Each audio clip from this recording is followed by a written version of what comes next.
many men don't fall, so we just got to go out. If army is ready, if Nigeria is ready, we'll fight them. They should call us back. We'll fight those idiots. But we don't have enough weapon, enough adequate weapon to fight them. So we can't just be wasting our life. How bad could the coordination of the military's operation in the northeast be when soldiers on the front lines are dropping their weapons and saying they no longer have the morale to face the insurgents that have ravaged the region for over 10 years? One may beg to ask, is Nigeria moving forward or backward in the war against the Boko Haram insurgents? What is the true picture of the situation of things even after the military claims to have decimated the terrorists, with only pockets said to be hibernating in the enclave? While the military authorities always have a tale of victories to tell about the decimation of the dreaded group, frequent counterattacks by Boko Haram and ISWAP elements in quick successions have often put doubts in the minds of many of the victory claimed by the military. News headlines have it that over 350 soldiers on the front line of the war wrote to the army chief Tukur Buratai on July 3, 2020 under reference number NA/COAS/001 for voluntary retirement on grounds that they have lost interest in the army. Out of the 380 soldiers on the list of voluntary disengagement, 356 stated that the job of defending the territorial integrity of the nation no longer interests them, while 24 stated that they had been appointed traditional rulers in their localities. The disengagement of the soldiers was however approved by Buratai in a 17-page circular, notifying the theater commands, Operation Lafia Dole, various divisions and formations in Borno State.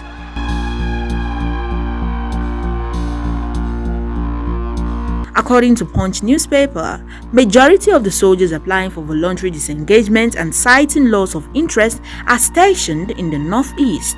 They are within the ranks of master warrant officers, staff sergeants, lance corporal, corporals, and privates. It has also been speculated that the loss of morale on the part of the men is owing to allegations that the soldiers do not possess sophisticated weapons, little or no allowances, and the continuous killing of soldiers by Boko Haram insurgents.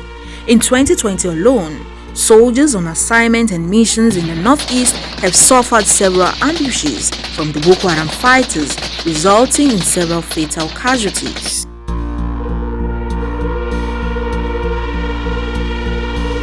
The Defense Media Operations, through its coordinator Major General John Enenche, disclosed that 47 soldiers were killed by a bomb explosion in Gwoji, an act perpetrated by Boko Haram.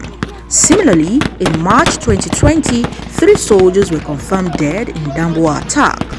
While the source of weapons of Boko Haram is still a puzzle to be unraveled, the attack on the 156 Battalion in Mainok, which led to the killing of 5 soldiers, leaving others injured, shows there seems to be no hope for displaced people to live a normal life anytime soon.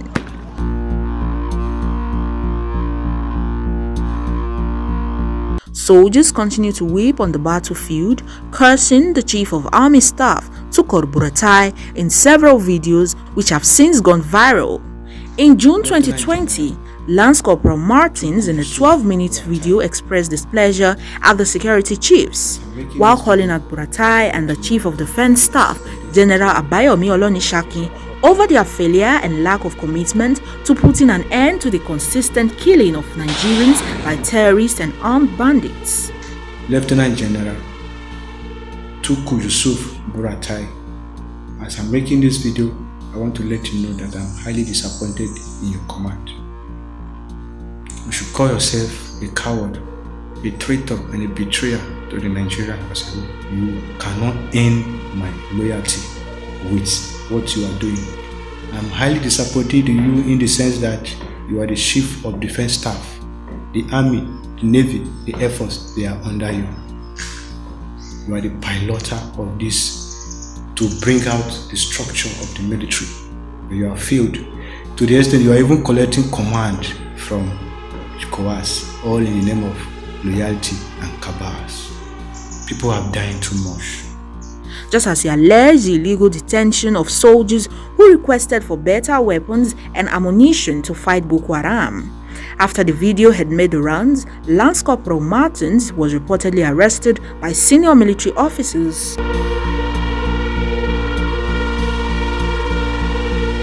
Some Nigerians hold the belief that the authorities have failed to give the true situation at the war front and that the battle is not won yet. But the military is giving the impression and hiding under the guise that the war had been won.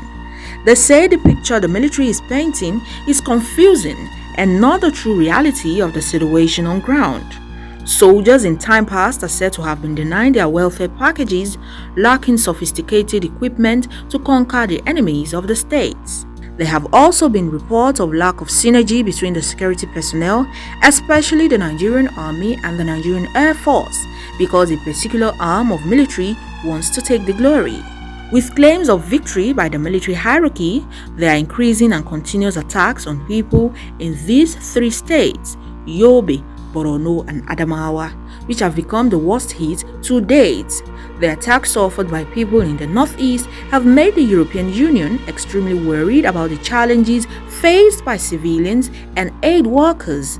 The EU holds a different narrative, saying the situation of things has not changed for the better, as the killing of aid workers and rising tension in the region are still too frequent for security agencies to sleep with their two eyes closed.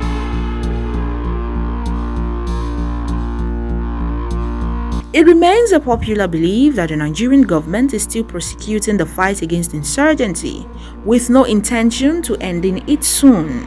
To date, many still ask why the federal government will give amnesty to some Boko Haram insurgents, fly them in private jets, while the victims of their atrocities rot in various IDP camps across the country.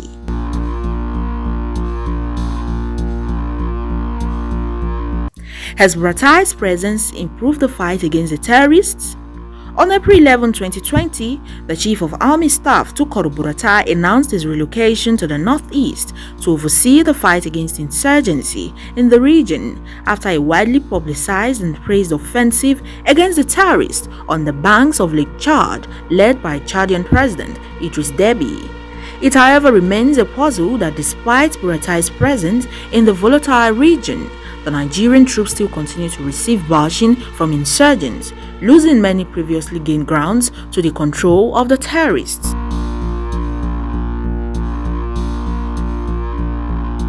The former theater commander, Operation Lafia Dole, Major General Olusegun Adeniyi, had earlier said that if helicopters were acquired, it will help scale up the fight against insurgency. This disclosure confirms speculations that Boko Haram insurgents could be wiped out if the right amenities were put in place. There's a way you solve a problem, it will change the game. Army need combat helicopters to end Boko Haram war. If we have it will not be deployed like the Air Force asset. Air Force assets are for bigger strategic goals. These helicopters will sleep with us at the trench.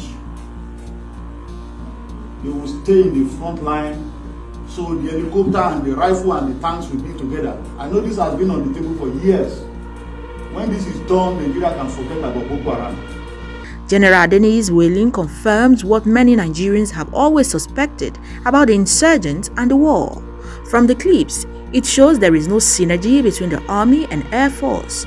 The air component, as required by rules of engagement, is supposed to offer support to the land component. One may beg to ask, why the call to allow the Army operate fighter jets has not been acceded to, as the synergy between the Army and the Air Force seem to be delayed. I'm standing here with Sector 2 Commander. The armed helicopter have just come over our head. The instruction I gave them, anything moving, they should engage it because most of my gun thrusts are not moving. Like I said earlier, we are with the leading MRAPs, and the 3 battalions are fighting and deployed. Nobody is running. Boko Haram has fired more than 100 mortar bombs at us. Does this mean the Air Force seems to be working at its own pace? Is this a deliberate attempt? Perhaps Adeniyi's stance may just be the way out of the decade-long travail of Nigeria as a nation.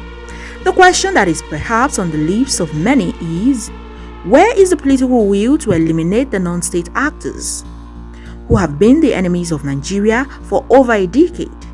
Why is there no determination by political gladiators and those handling the machinery of government to save Nigeria, even if it means hurting the movers and shakers in the political class, said to be the brain behind this disaster? Has the government been sincere about ending the war? Some opine that there is no sincerity due to allegations of financial gains being garnered from the decade-long war. There have also been insinuations that Boko Haram has become an easy cash cow both locally and internationally. The rehabilitation and reintegration of repentant Boko Haram is said to be a conspiracy theory and shows that those in power are not truly ready to bring the war to an end.